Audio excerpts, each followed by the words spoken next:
Welcome to the 8th episode of Mol België Season 13 Recaps from Reality TV Warriors. My name is Michael Harmstone, and not joining us again today is the Canadian who once had a very interesting evening in Thailand involving handcuffs, a breathalyzer, and an exercise bike, Logan Saunders. But still here is the guy who knows to warn us when his lips swell up during a podcast, David Bindley. You were wrong. Yes, Good morning. thank you, Jill. I know we're recording this deliberately very close to when the diary episode has come out, so you can't listen to all of it, and I get to tell you all the stories again. But Jill did lean over to me and Saunders as we were recording our first proper diary entry and was just like, yeah, you were wrong, weren't you? Yeah, you do deserve it. I do. Have you had a good week? I've had an okay week. Because I've got a holiday coming up. I thought, I've got two really long bus trips because I'm going by bus both ways to Adelaide. I thought I'll buy, one of those awful like crossword books off Amazon. Like the 500 crossword sort of thing. And it got here on Saturday. I opened it up. It's all in shrink wrap and everything, so it's new. I opened it up, sort of started flicking through it. Like 10 of the crosswords had already been done, and like not even like the first 10. Like the first two were done, which is what sort of tipped me off. And then I'm like, well, I better just go through the rest of the book just in case. And then there's just like random crosswords just sort of here, there, all the way through that are just done. And it's pencil, so it doesn't matter. I can just erase it. But like, how do you do that before it gets in the shrink wrap? Like, doesn't make any sense at all to me. Sounds like someone at Amazon had a very fun time before shrink wrapping your crossword book. And we are missing our Canadian friend. Have you any idea where he is? Last I heard, he criticised the Thai royal family, which is a very big no-no. And he's got sentenced to 32 years in jail. Ah, fun. So he should be out for when we go back and do Renaissance as the historians. Yeah. Which would be fun for him. Just think, Belgium Mol 45, he might be able to get it right at the reunion for once.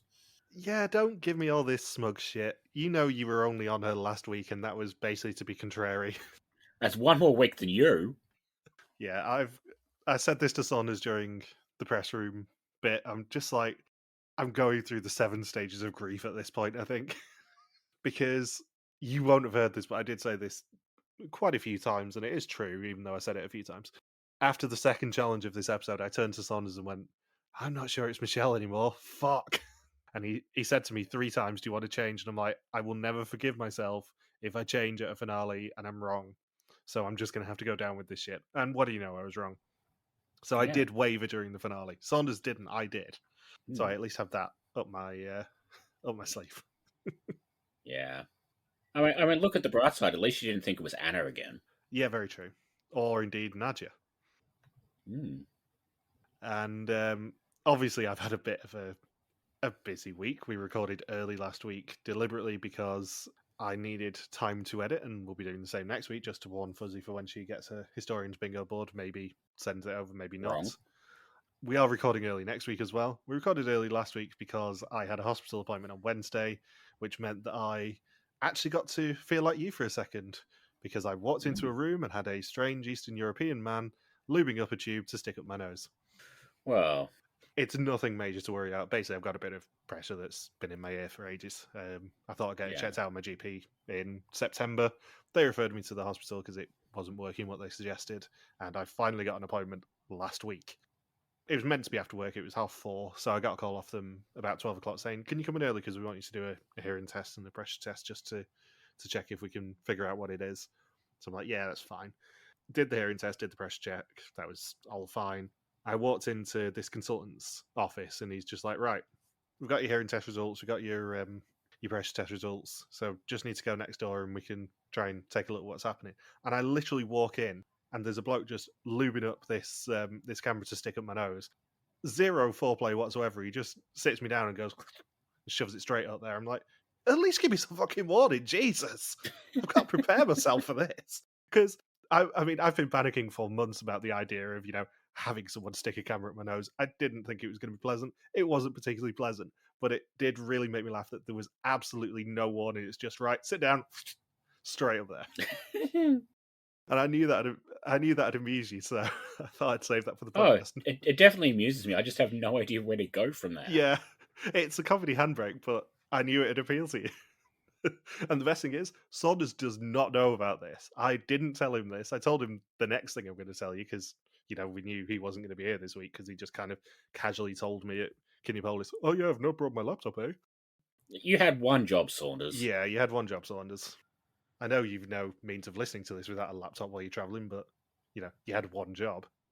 The bit he does know about is the fact that also on Wednesday, as I was about to go get a haircut about 2 o'clock on my lunch break, and I checked my emails out of interest, and I had an email of KLM, who I was flying with for the first time in 3 years after the Schiphol Mol incident, saying, "Lol, your flight's cancelled."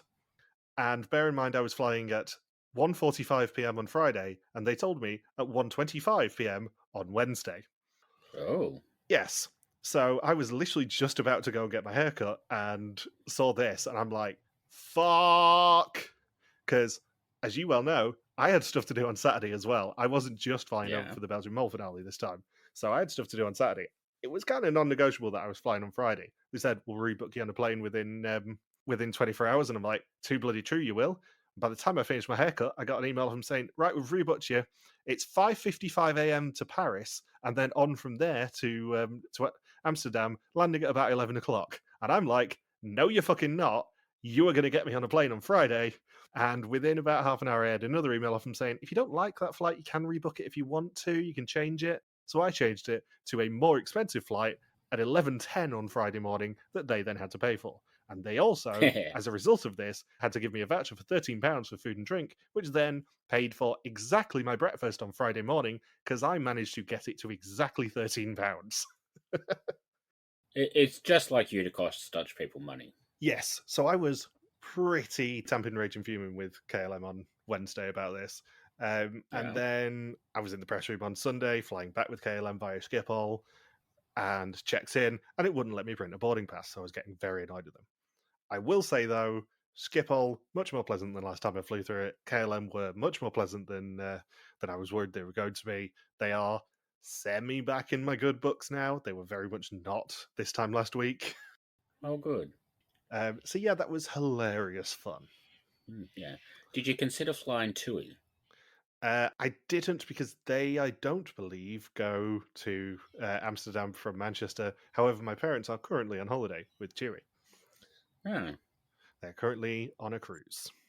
So how was Amsterdam once you got out of the airport? Did you go to the train station? Because that's the biggest landmark in the city. Stupidly warm is the answer.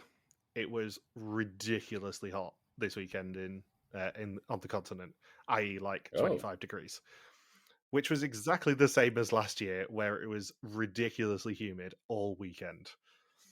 And there was no downpour this time either. It was... Saunders reminded me of this. It absolutely peed it down when we were coming back from Kinepolis last year. And it did not this year. It was just far too warm. But something that I haven't kind of mentioned on the podcast, I know I've told you and Saunders, is that for my sins, I have got back into Pokemon Go. So on Saturday morning, I was doing a Pokemon Go raid in Amsterdam. I then went on to continue my perfectly nerdy weekend to go and play the Nintendo Switch 2. Because the Nintendo Switch 2 experience was at an events park just outside of Amsterdam, hence why I flew in a day early and why I needed to fly in on Friday. So the question that you really want to know from my weekend is, what souvenirs did I get? And the answer is Nintendo Switch stuff, obviously. Tote bag, water bottle, pen, poster, and post-it notes, as well as photos with the Nintendo Switch display. The real answer that people are actually here for, obviously, is what was the souvenirs like at the Mole finale? Because I did allude to this in the diary. We didn't actually discuss what they were. The souvenirs were a lot better this year, because outside of the obvious one that is the clip for the diary, which is the fact that I've got a Vrystilling, Saunders now has a Passfrog. It is currently sat in front of me. It's a lot more chunky than you think it is. I have pretty big hands. It's the size of my palm. The Vrystilling, at least. The answer to what the souvenirs in the press room were is playing cards and proper sturdy keyrings. They are metal keyrings. They are not cheap. Ooh. And I sent you a picture when we got them because I'm like, holy shit, they've actually put some budget into this year. Because as I said to Jill, occasionally we don't get the best souvenirs in the press room. Some years they're pretty good. Some years not so much. This year, Yeah. absolute primo stuff, I would say. Hmm. Also, a lot of very nice cakes. Oh, good. Fuzzy did put it on the bingo board that Saunders got obsessed with a cake of some description. He didn't on the actual diary episode, but he did have a lot of like cupcakes and muffins and stuff. They were all very nice. That does sound like Logan to enjoy cakes. Yeah, especially in the vicinity of Amsterdam. Hmm.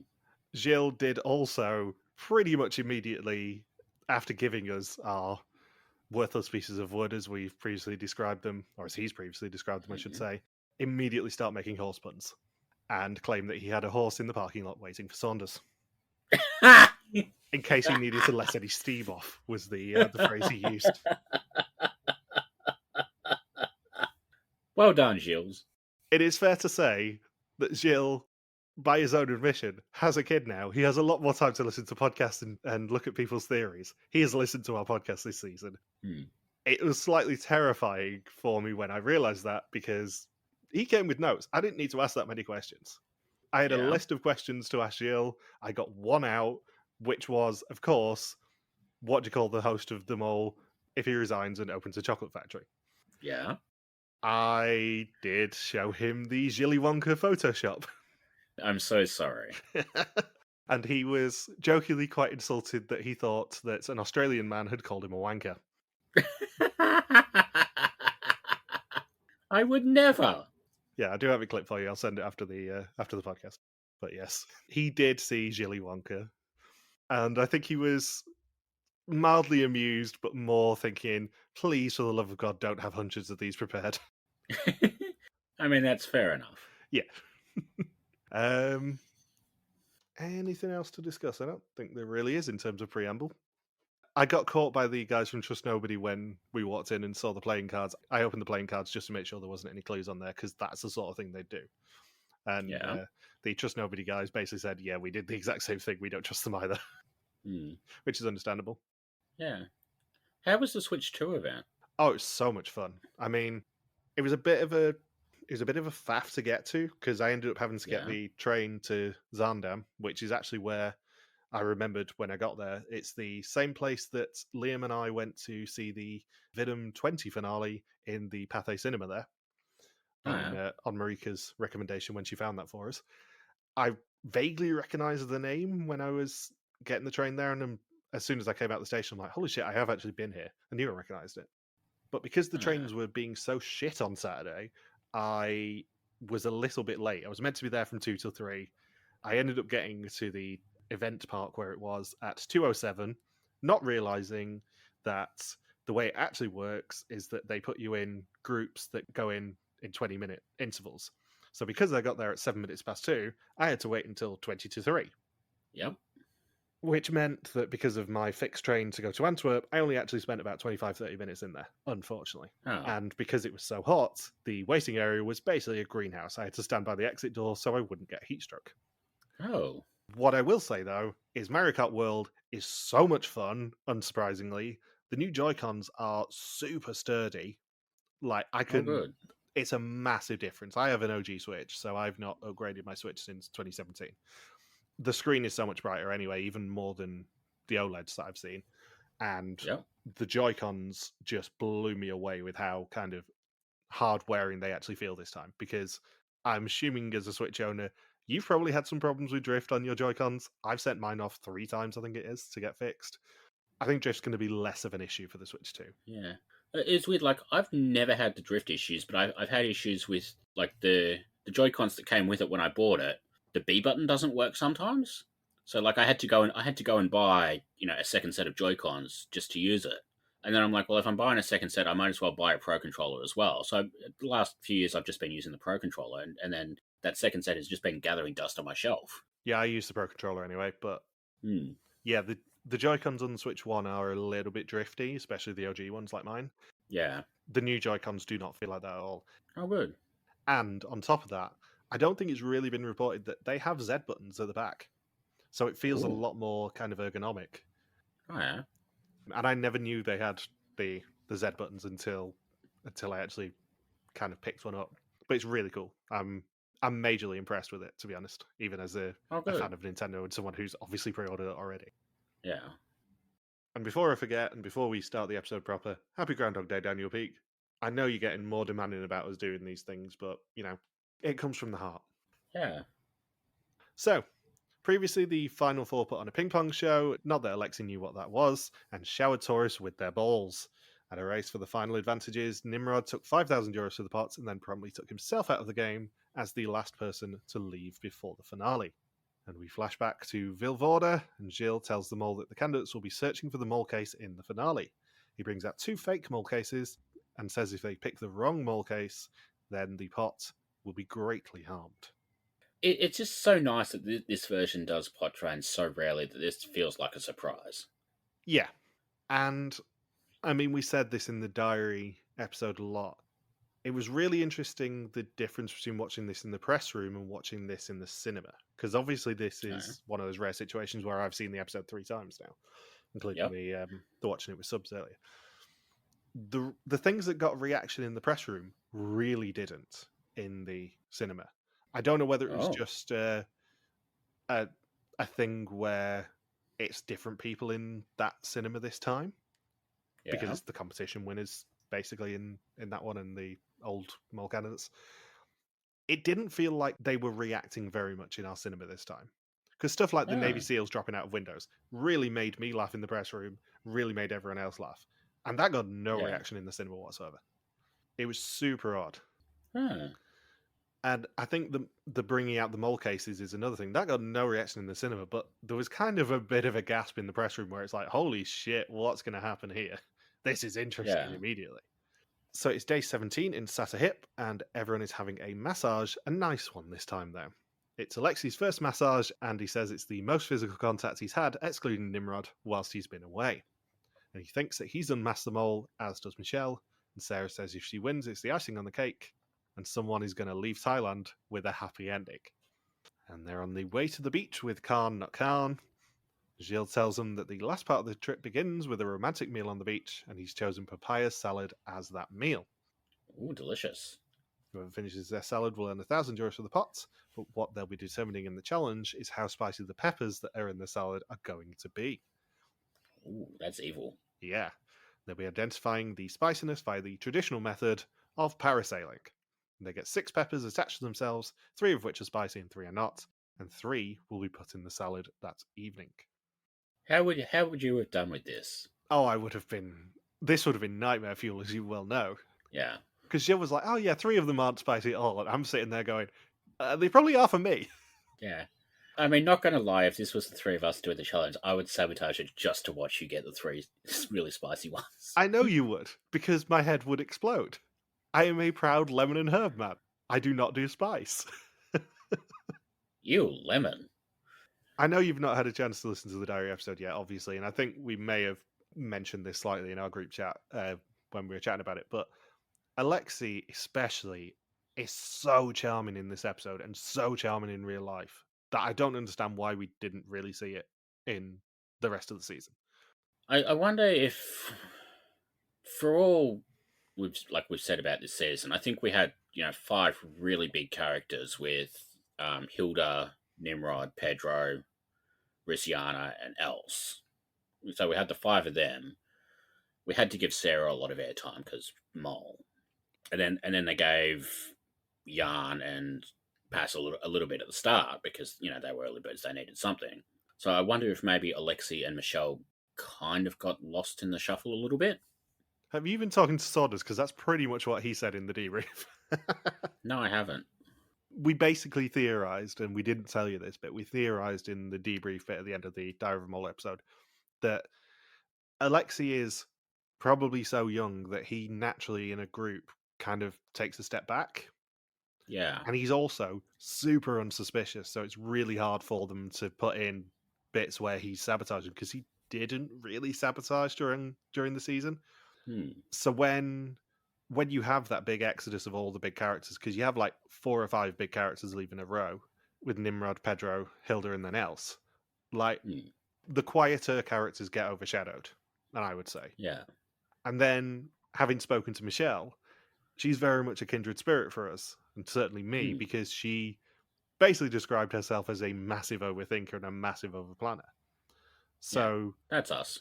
yeah, when she got into the casting pool, she kind of came across as a bit scatty and away with the fairies. But as soon as she realised that she was close to getting on the show, she did as much prep as is physically possible. She was part of Trust Nobody's Patreon. She listened to loads and loads of podcasts, including at least one of our Jill interviews. She mega planned, basically. And I don't think that's easy to portray in the episodes either. No. Is if you make it so obvious that Alexei is a candidate, which he blatantly was, and you show him being lovely and really intelligent and all that sort of stuff, it's way too obvious that he's not the mole. If you have someone like Michelle who's majorly competitive, majorly over planny, it makes it obvious that she's not the mole. Then it makes it too obvious that Sarah is, basically. Yeah. So I think they were put in a bit of a tough position just by the boot order because of the fact that once you meet Alexei and Michelle, as we did, it was so blatantly obvious they weren't the mole because they just don't have the right personality types for it. And the other thing that was kind of alluded to in our interviews is Alexei and Michelle were both on Sarah at the exact same point. And it was more necessity than anything because it was after the bingo game where 3 people got Passfragen. Yeah. And they both were kind of on Sarah at that point, but they put much more on Sarah because they were at a disadvantage and they didn't have advantages. Yeah. And because that kept happening during the season where they would be put in a position where they didn't have advantages to save themselves, it made them a lot more confident a lot quicker. And it put them onto Sarah a lot quicker. Sarah actually probably would have been a lot less suspected if she hadn't kept winning advantages and it hadn't put Alexei and Michelle, who were maybe the only 2 on her, probably with Nimrod as well. They were basically forced to be in a position where they're just like, right, I'm going to have to pin my colours to the mast way quicker than I would like to and way quicker than I'm comfortable to. Yeah, and they just got lucky that it was the right person, really. Yeah. And it's something that I haven't really mentioned for a few seasons, but I am always of the opinion, especially as someone who now owns a Freistelling. Yeah, quit rubbing it in. Yeah, I'm sorry. That advantages aren't always an advantage. Yeah. Because if you get too many of them, as we saw with Pedro, you don't know if you're right. And you don't know if you're just being saved by Passfragen or by a Freistelling, or whether you are actually on the correct person. So I think that's maybe an interesting thing that could need a course correct, because this season's had a lot of Passfragen. Yeah. Comparatively. I wonder if there is going to be a course correct next year, because it basically forced the final 2 candidates into a position where they have to go for the mole because they have no choice with the hand that they've been dealt. Yeah. So, Alexei is the first to fly, while Sarah and Michelle play Sipak Takraw, a Thai sport that is basically volleyball, but kicking it. Alexei gets the first question, which is, who are the singer, guitarist, and drummer of the California funk rock band, the Red Hot Chili Peppers? And each correct answer will reveal one of the spicier peppers. Each ball that they save allows them to remove a bucket and reveal an option, and they get only 2 of the potential answers, and the answers that they choose must be communicated by putting umbrellas down, with 2 of their choices being correct. I think this was an easier question. Yeah, it was certainly easier to mime than, what colour were other people's journals. Yeah, I wonder if this challenge was basically built on the idea of trying to get someone to mime California funk rock band, the Red Hot Chili Peppers. They were just like, we can do a Red Hot Chili Peppers reference here, let's do it. Yeah. At least they didn't have to mime the options. Very true. Can you imagine trying to mime John Frusciante? At least with Sarah's one, she could just mime animals. And Sarah is the next to fly and is asked which animals don't lay eggs. She doesn't communicate the question very well, and 1 ball gets kicked every minute. They reveal 3 of the answers and decide to go with the answers that they haven't seen, the whale, the hedgehog, and the squirrel, but accidentally signal turtle instead of squirrel, and as a result, are only correct on 2 of them. And Michelle's the final one to fly, and she cries as she takes off, accompanied by a cover of Take On Me. I was going to try and work out what version of Take On Me that was, but Gilles basically Saunders tried to dog me in going, "Oh, you suspected Elsie." And I explained the clues that we'd spotted for Else, and he's like, "Yeah, that is actually the sort of thing we do. That's not as stupid as some of the ones you come up with." Yeah. Especially the Cantonese or Mandarin cover of Dreams. Well, I worked out during the week, and I can say it now that Sarah's been revealed. That cover last week of Abani B was on the White Lotus this season, which was also set in Thailand. And I wonder if maybe that like there was a White Lotus near Sarah at some point during the season that like could have been used as like I guess a calling card. Yeah, as I said to you, I think there was a White Lotus in the cast photos. I think certainly on the background, because I clocked it when the cast photos came out. I'm like, oh, they're referencing the fact White Lotus is there. But whether it's actually associated with Sarah or not, I'm not 100%. Yeah. So they take ages to identify Michelle's question and identify it incorrectly. And it is actually what are the colours of the first 3 losers' mole books. And they identify 2 of the answers, but only keep 1 of the correct peppers. I know I couldn't make it the banner because there was too much overlaying going on. But Michelle really made me laugh with her mime for pass. Michelle in this episode, I don't know what the banner is yet, but I hope it's Michelle at some point. It isn't, only because traditionally I will make the mole the reunion banner, and this isn't to help Fuzzy next week. And I feel like Alexi's winning reaction is a good enough banner, but there was one that I had in mind from watching the first 2 times, and I couldn't make it work, and it was a Michelle one. Was it Michelle miming somebody hanging themselves? It wasn't, but again, there was an overlay on that I just wouldn't have been able to work with. Michelle was really, really funny in this challenge, and she is very much our sort of people from speaking to her. Yeah. She spent a good 3 or 4 minutes of our interview time just looking at first suspicions. Because I had the spreadsheet open because I was trying to work out who, if anyone, had won. And then she came over and she's like, "Oh, what's this?" And her and Alexi were both mega jealous that Saunders and I had a pass frag and a Vrystelling because the cast had basically been told that they're not allowed them. Oh. So you do hear me say in the diary episode at one point, we've got to put them in our pockets because we can't tell anyone else in the press room we got these. Yeah, you should send them to Michelle and Alexi. No, fuck that. I've waited 4 years of nagging Jill for this. They've waited 13. I don't give a shit. Anyway, pipe down because I may have swiped something for you when we see each other. So okay, it isn't a pass frag or a Vrystelling, but I may have swiped you something. I hope it's not a cupcake. Well, we'll see. Gives you some impetus to come over sooner rather than later. Yeah. It will be 1 year. I don't know whether it's next year, the year after, but I will get there at some point. When I was in the press room packing up, there was some of the key rings lying around, so I got you one. Okay. And it's really cool. I think I sent you a picture of it, but it's really, really cool. They're properly sturdy this time. Ooh. So I thought, seeing as though you'll be travelling when you do come over for it, I'd get you something that was easy to put in a bag. Yeah. Thank you. And that isn't going to get you pulled over at customs. Always a plus. Yeah. So Gilles serves them their salads, and they earn €1,000 if they eat it within 5 minutes. And Michelle is the only person to finish her salad, despite having the only one with 2 hot peppers in, for a total of €1,000 of 3,000 fuller challenge. I just loved Sarah saying something completely incomprehensible, and Gilles just deadpanning. He didn't quite understand it. Yeah. Gilles is such a wonderful troll. He's very much our kind of people. Yeah, I mean, how many times has he been on the podcast now? It's 6, I think?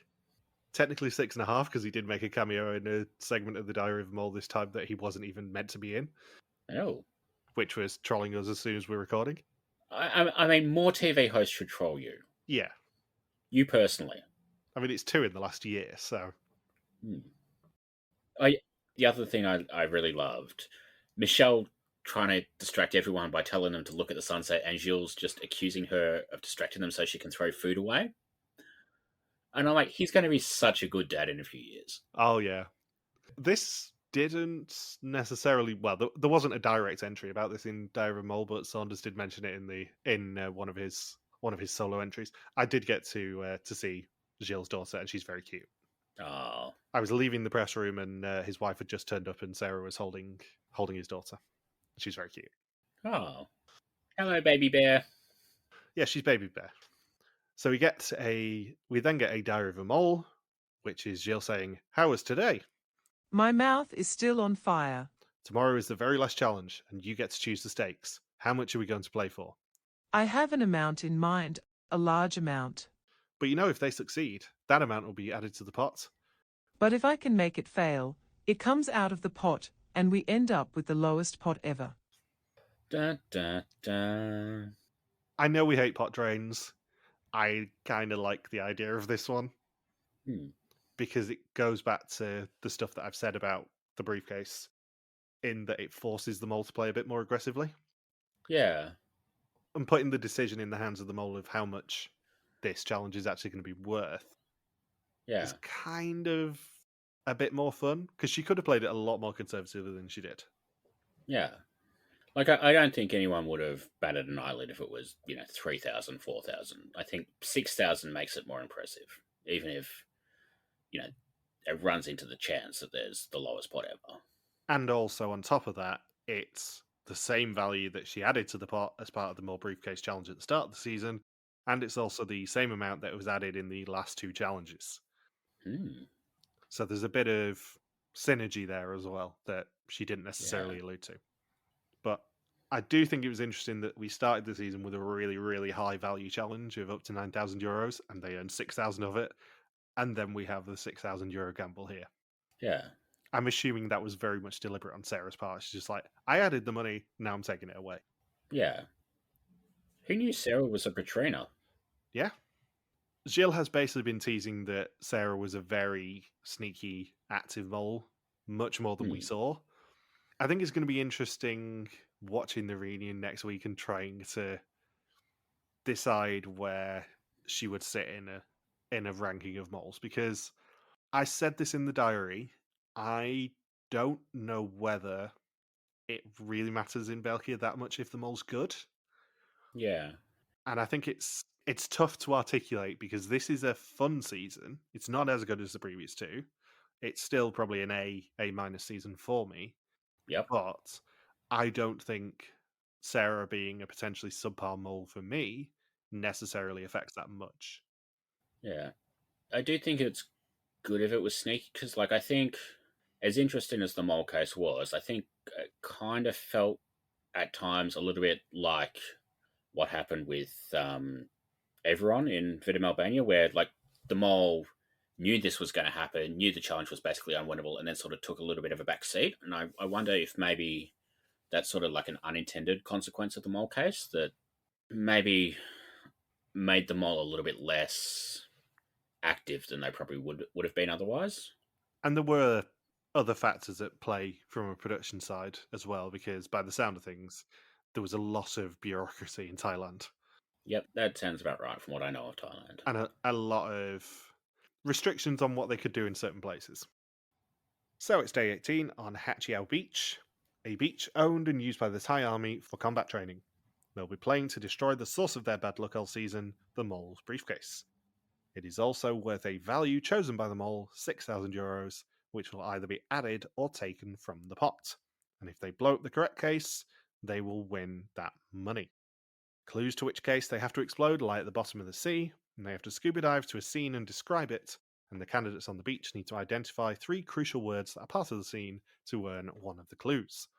Michelle is the first to swim and must communicate these 3 words, exercise bike, breathalyzer, and handcuffs, without actually using them. However, reinforcements are coming, and Sarah and Alexi are being attacked by 8 Thai Navy SEALs. Their role is to try and get to the speakers and sabotage them, stopping communication. And the group have 100 paintballs to defend themselves with for all 3 rounds. Just the reveal on the exercise bike first was hilarious. And then you cut back later and then you see, oh, there's a traffic cop underneath there as well. It made me laugh so hard. Yeah, you've got to feel a bit sorry for me and Saunders in the press room because already we're doing this without subs, and then we're trying to work out what the fucking hell this challenge is. It's just, yeah. I mean, I got it in the end, but it's not the most simple challenge to try and work out when you've got no subtitles. You did get to see a nice turtle, though. Very true. Gilles did even say this to us during our chat with him. He's like, did you actually understand these challenges? And I said, yeah, we got about 75% of them, because both of the challenges in this finale weren't exactly as simple as some of the finale challenges are, or at least obvious as some of the finale challenges are. I will say, like, the first challenge, even though there were 4 or 5 different elements, none of them was complex enough that they were impossible to understand. No, this was a much more difficult challenge to understand. Yeah, like the first challenge, you got charades, the not quite volleyball, the multiple choice, the umbrellas, the chilies. Like, individually, those parts make sense. Like, even to us without subtitles. And I think sort of that goes a long way to making the challenge feel coherent as a whole, where this challenge, the ideas were great. And it's always nice to have a paintball challenge on this show. But because the underwater thing kind of felt a little bit divorced from the paintball, it kind of didn't work as effectively, in my opinion. Like, still great fun.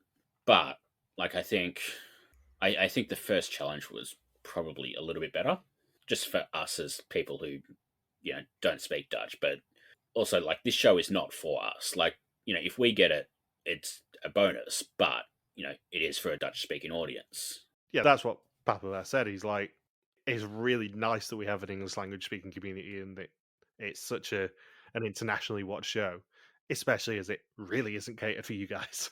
Yeah. It's very, very Belgian. And, like, we were making points earlier this season about, like, how every season, every couple of seasons, they do something like the soccer commentator or the cycling race commentator, and, those sort of things, or Willie Summers. But, like, most of the time, they do it in a way that, like, we still feel like we're in on a joke, even though we have no idea who the hell Willie Summers is. I think this year with, like, the radio challenge, the jingles, I think that was the first time this show has felt Belgian in a way that I'm like, okay, I'm just going to, tune out for 10 minutes and come back, in a little bit. But I wonder whether that's just because, like, that was so Belgian that we had, like, no clue what was going on, or whether the challenge sort of, like, was missing the extra layer to make it work. I think it was that it's so culturally Belgian, that challenge, to be honest. Yeah. So they identify all 3 words before the speaker is sabotaged, and then the first clue as to which briefcase is the right one. Alexi's then second to swim, and his words are banana tree, pruning shears, and Little Red Riding Hood. Michelle shoots an attacker just as he gets to the speaker, but then misses on a second one, and they lose Alexi's clue. Did we ever see Little Red Riding Hood? Yes, that was what the formerly police officer was dressed as. She had a basket that she took the pruning shears off him. I'm assuming, given that this was very much an afternoony challenge, that maybe they had a scuba diving lesson beforehand. Maybe. Because scuba diving's not something you can just pick up. And no. Thailand is quite famous for being one of those places where people do scuba diving courses. I really wouldn't be surprised if they gave him a quick lesson on using scuba. Yeah.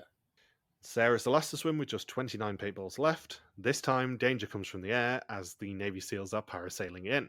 And she gets messages from all the fallen comrades, and her words are message, losers, and, thanks to Nimrod providing it, rubber band, as he tries to get it down his face without using his hands. Alexi then runs out of paintballs, and Michelle still has 10, and they get the final word with 4 paintballs left, earning them 2 of the 3 clues. Sarah was spectacularly vague when she was trying to relay the word message. Yes. Yeah, this is the point where I turn to Saunders and I'm like, I think it might be Sarah now. Shit. Yeah.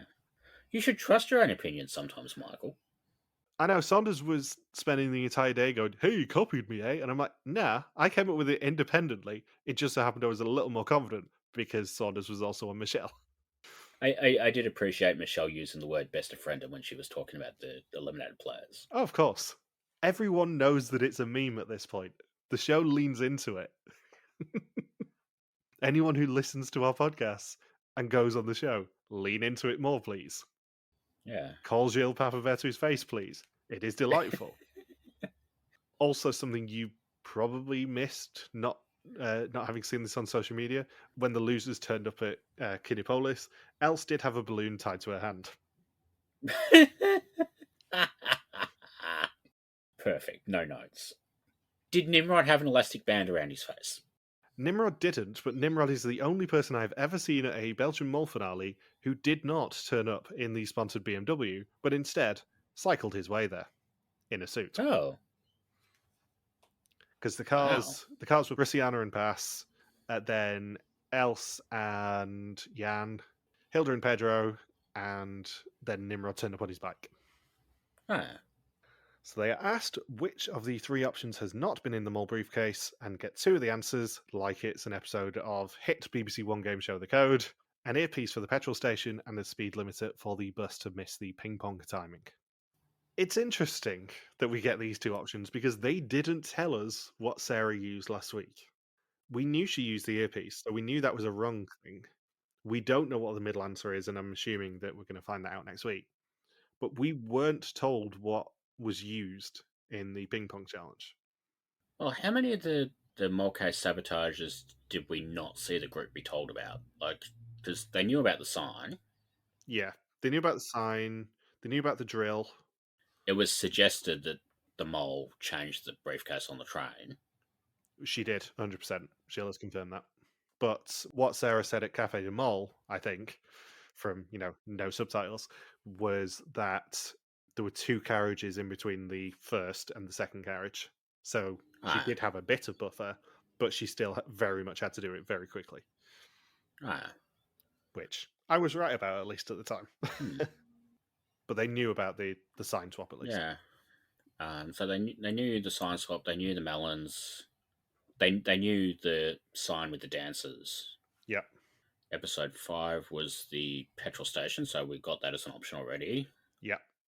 Got episode 7 with the option, and they knew about the switch for the golf helmet. So unless there was one that they just didn't mention at all throughout the entire season, it has to have been the letters in the Dragon Tower. But like a lot of the challenges, we didn't see a mole case in. There's not really much the mole could have done with like extra props in those. Yeah. So I'm assuming it was the letters, but I'm not 100% sure. And also going back to something that we have discussed about Sarah putting herself in positions you wouldn't necessarily go for as a mole. With the dancing, what she did say was that her tactic was to try and make sure they wouldn't earn the maximum amount of money by tagging Hilda with it, and then rely on the fact that she was going to be worse than at least one professional dancer.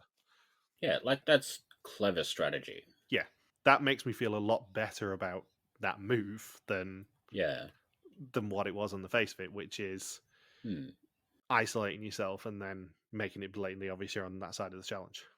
Yeah, I do think they got a bit unlucky that they had two sabotages where it was basically Sarah and someone we'd ruled out as the mole.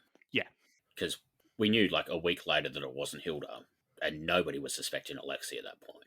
No, I think from what Saunders was saying when they were doing the outside stuff and everyone was cheering for who their mole was, it was like one very small group of people who were cheering for Alexi. Yeah. So they choose their briefcase, and it is the correct one, which is the speed limiter, earning them €6,000 of 6,000 for the challenge, 7,000 of 9,000 for the episode, and 27,910 euros of 101,900 for the season. And after the challenge, they see all the goodbye messages from the losers. And unfortunately, not Nimrod with his elastic band. Yeah. You know what the best thing about the final prize is? What's that?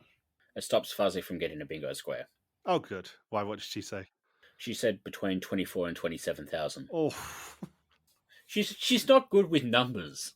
She really isn't good with numbers. No, she's off by 900 and something. Yeah.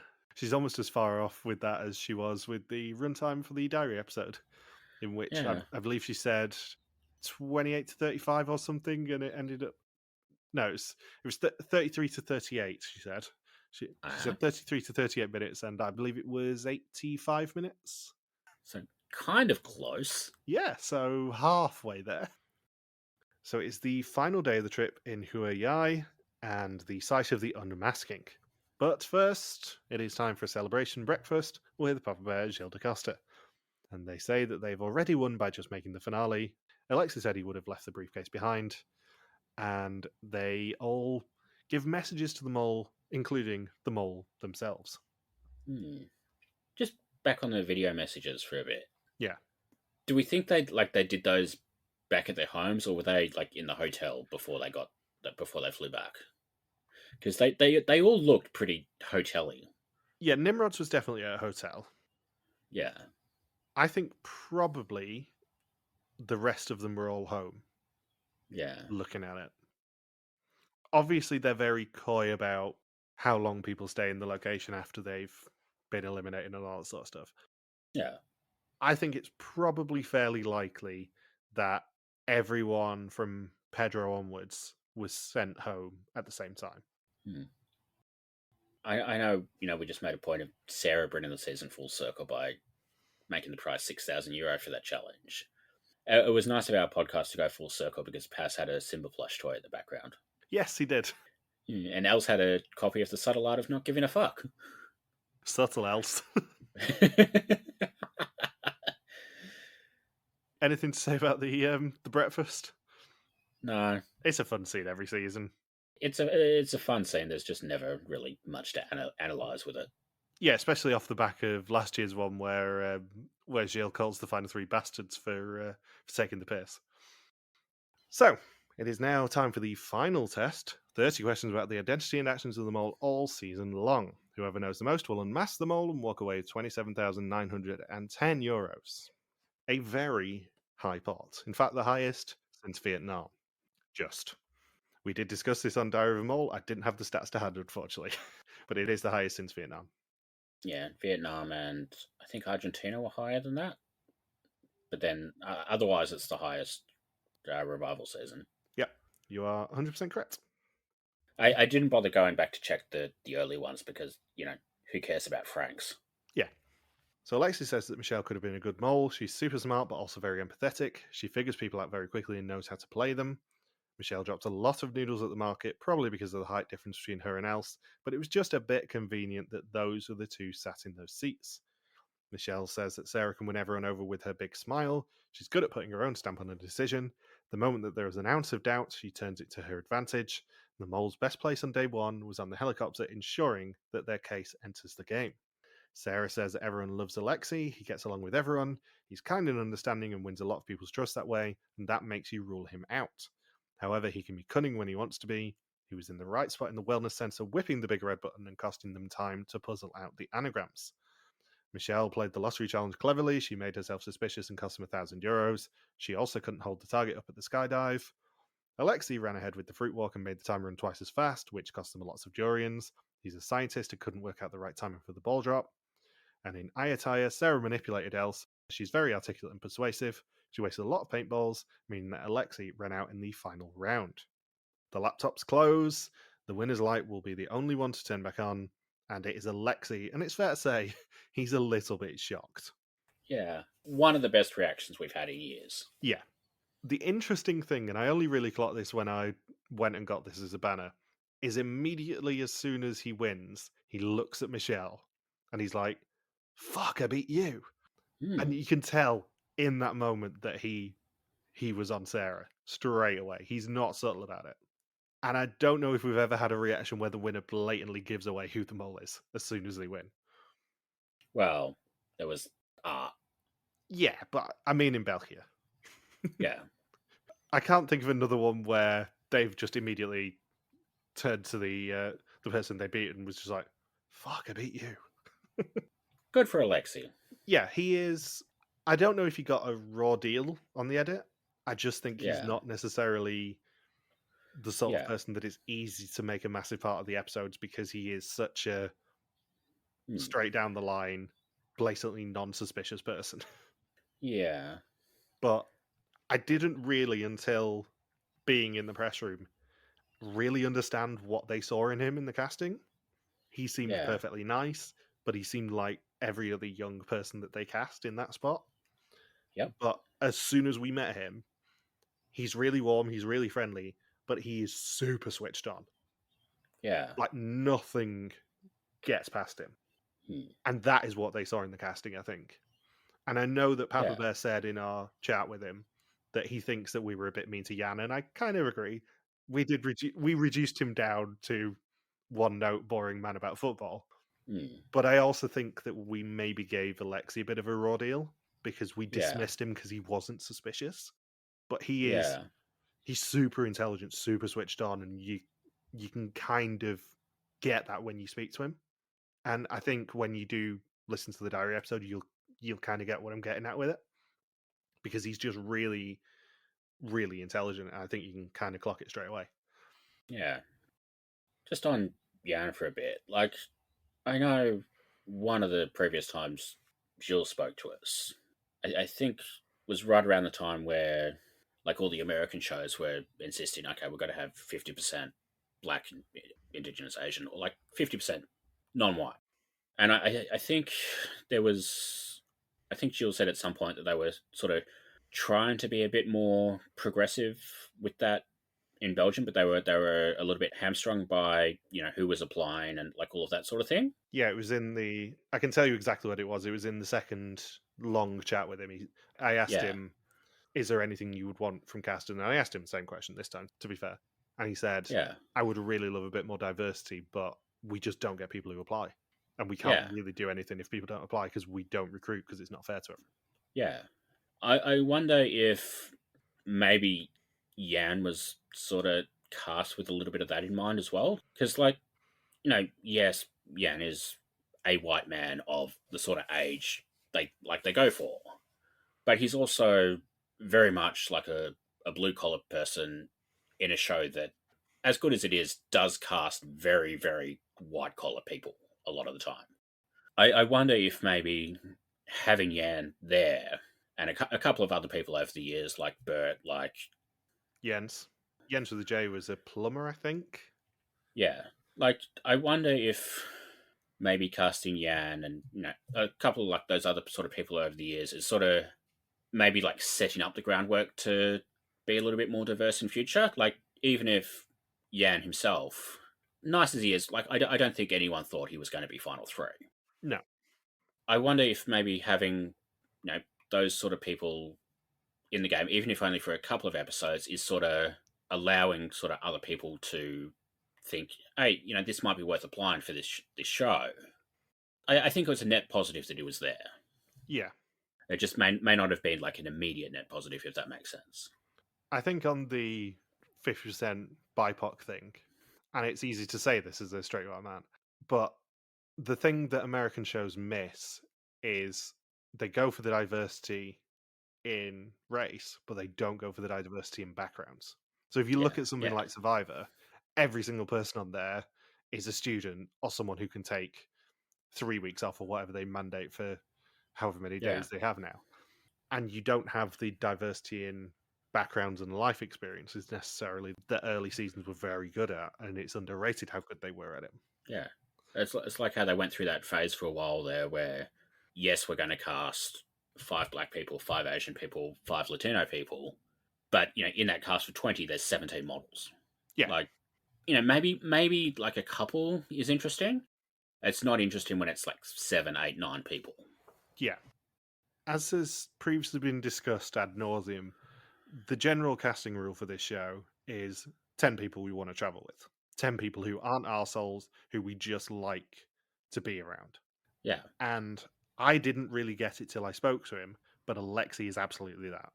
Alexi is dead center on that target of people that they want to travel with. People who are really personable, really pleasant, super friendly, super thankful for the opportunities they're getting. Yeah. But I don't know if his personality really translated as well as it does in real life. Yeah, like that's fair enough. It's tough when he is so overshadowed by the big characters of the season, who all fall one by one by one by one. Yeah. That it's tough, and it's really interesting in these last 2 episodes where he does get a lot more screen time, and he is a lot more at the forefront, and you see a lot more of his personality in the final 4 and the final 3 episodes. And it's generally, the finale is a celebration of the winner, and the reunion is a celebration of the mole. Yeah. And Vidum has kind of forgotten this a little bit. Yeah. In that, because they do their live reunions, the reunion is always a celebration of the mole themselves and what they got away with. But there's never really the time for the winner to shine. And I think this is a really good episode for Alexei shining. And Michelle, actually. Michelle was really lovely, really intelligent, really competitive, absolutely our sort of people. And she got a lot more time to shine in this episode than she has done for the rest of the season, unfortunately. Yeah. Having said that, I'm not sure her competitive intensity would have necessarily worked if they showed her as much as they did this week. Yeah. I think Michelle is the sort of person where, like, a little goes a long way. Yeah. Michelle got less of a raw deal with the edit, I would say. It was easier for them to edit Michelle than it was for Alexei. Yeah, like, I think Michelle is one of those people you get sort of every so often who does things and you can really build an edit around it. But if you spend too much time there, it's sort of, I think, like, the novelty wears off a little bit. Yeah. Where Alexei, I think, probably could have had a little bit more of an edit, even if we had to lose, some of the Hilda stuff. No. I will accept less Pedro stuff. I will accept less Elle stuff. I won't accept less Nimrod stuff because it's mainly intertwined with Hilda, but I will absolutely not accept less Hilda stuff. Okay. I love how I knew exactly what you were going to say, and I'm like, nope. I just want, whenever they do get around to doing Belgium All-Stars, which I know isn't a priority and, like, they don't want to do, but when they do it, they do need to make Hilda the mole. Apparently on her way out, Jill was saying that Hilda turned to him and went, was I a bit too much on this show? Did I do a bit too much? And he's just like, absolutely not. No. Hilda is a legend. Yes, absolutely. Hilda is in the pantheon of the best people they've ever cast. Yeah. And she's probably in the pantheon of the best people we've ever talked about on a show. She's just an absolute delight. On which subject in the screening was this cast? And I was getting up to go to the bathroom before the episode started, and everyone was taking selfies with the current cast and everything. And I shot my shot. And I walked down the stairs, and I tapped Hilda on the shoulder, and I said, can I just say, Hilda, there's a sizable English language community, and we're all obsessed with you. And she said, thank you. So, hi, Hilda. Whilst I doubt highly that Hilda will ever hear this, yeah, you're welcome to everyone in the fan community who was like, you've got to tell Hilda how obsessed we are with her. I told her, you're welcome. And Jill basically egged me on when we finished talking to him. He's like, go and speak to Hilda if you see her. She's lovely. Yeah. She really does seem lovely. Yeah, she was. And batshit insane. Oh, absolutely. The best sort of people are. Yeah. But yeah, I think it is right that we talk a lot about Alexei in this episode because he was really switched on, as was Michelle. I think in any other season, Michelle probably would have been talked about as the winner here. Yeah. She's just unlucky that Alexei was on Sarah at exactly the same time that she was. So, the mole reveals herself through the fog, and it's Sarah, and Saunders was wrong, as we have alluded to for a while at this point. Yep. I wasn't surprised in the end, because I'd kind of worked it out after the second challenge, but I had to go down on the sinking ship, unfortunately. Yeah. Well, you are good at it. Yeah, I am. And as I said to Jill, it wouldn't be me coming to a finale without being wrong. You'd be a bit worried about me. So, on the pool, unfortunately, with him not being here, we can't award Saunders any victory, so by default, I win the pool. Sucks to be you, Saunders. What a shame. Yeah. And that means you go up a space as well, because you actually turned up for the episode. Yeah. I wonder if we could get away with that next year. Just be like, yeah, Saunders, you were actually first out last year. You just forgot about it. Yeah. He doesn't pay attention. Exactly. He'll probably forget about it. No. That would mean we do have to give him first pick on the pool next year, and we're not doing that. No, he only gets first pick if he has actually awarded the pool championship this year. If he doesn't turn up, he doesn't get to pick at all. It's just you and me sharing it. Yeah, good like point. 4 people Actually, each. that works. Yeah, I could get on board with that. Mm. So, with him not being here, Saunders wins his first pool in like 3 years, I think it is. I think the last one he won was Venom 22. And he completes a Harmstone sweep with both the Mol and the winner in his team. I finish in second with Michelle as a runner-up, obviously, and Bindles was a long way behind, having already been eliminated. On first suspicions, only one person, David V, had Sarah as a first suspicion, so he wins alone, which doesn't happen that often. Even without this, he also finished with the lowest score of 4, and 2 people, Big Brother and David Bidley, had Sarah in 9th place. I win! And in the overall scores, on the other end of the scale, Alice escaped her season-long fate, as Seiju finished with a score of 17, having put Sarah in 8th and Alexi in 9th. Flanders' suspicions last week were Michelle on 44%, Sarah on 40%, and Alexi on 16%. And Saunders wins by our weekly suspicions metric as well, as he was guaranteed to anyway, I think, with 3 early suspicions of Sarah. You salvaged some pride with the last minute suspicion, and she never appeared in my top suspects.